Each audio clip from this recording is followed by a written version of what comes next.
Bukod sa Kamuning flyover sa EDSA, may dalawa pang flyover at tulay na isasara para ayusin po ngayong taon. Ang iba pang detalye niyan sa ulat on the spot ni Joseph Moro. Joseph?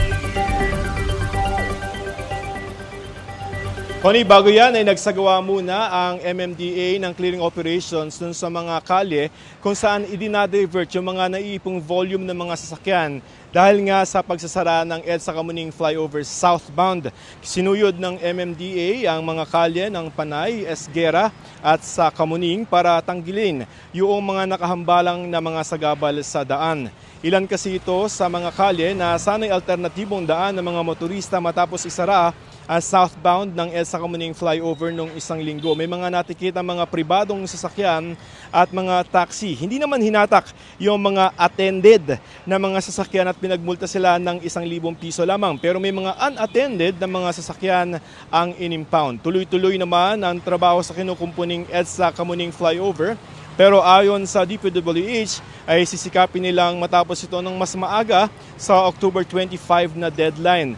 Ito ay dahil bukod sa Kamuning flyover, dalawang tulay pa ang nakatakdang kumpunihin ng DPWH. Ito, Connie, ay yung Magallanes flyover na sisimulan na sa susunod na linggo ang southbound lane nito. Dahil may mga parte raw ito na may mga nakausli ng mga bakal. Pero hindi naman daw kinakailangan agad itong isara at hihintayin muna na makaluwag-luwag itong EDSA Kamuning flyover. Sa Agosto naman, magsisimula din ang repair ng Guadalupe Bridge naman. Pero bago pa matapos ang taon, ito isasara. Gagawa daw muna ng mga temporary bridge bago isara ang Guadalupe Bridge. Pagsisiguro ng DPWH-NCR, hindi naman daw magsasabay-sabay ang gawa ng mga tulay na magdudulot ng trapiko para sa publiko. Narito naman ang pahayag ni MMDA General Manager Popoy Lipana sa ginawang clearing operations ngayong umaga. Yan. Kailangan lang gawin natin to ng araw-araw. So, kung di natin gagawin to, lalong mahihirapan ang ating mga kababayan natin na bumibiyahe along EDSA.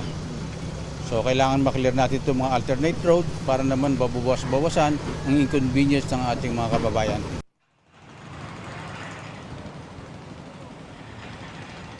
Connie, dito sa EDSA Kamuning Flyover Service Road ay tuloy-tuloy naman yung dialing ng trapiko. Bagaman kapag nagkaroon na ng stop doon sa stoplight ay naiipon at natutukod yung daloy ng trapiko dito. Paalaala sa publiko, bawal pa rin po yung mga motor dito sa service road ng EDSA Kamuning Flyover.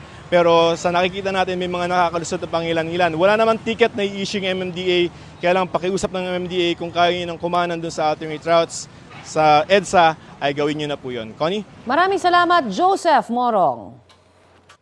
Kapuso, para sa mga maiinit na balita, mag-subscribe sa GMA Integrated News sa YouTube. Sa mga kapuso naman abroad, subaybayan nyo kami sa GMA Pinoy TV at sa www.gmanews.tv.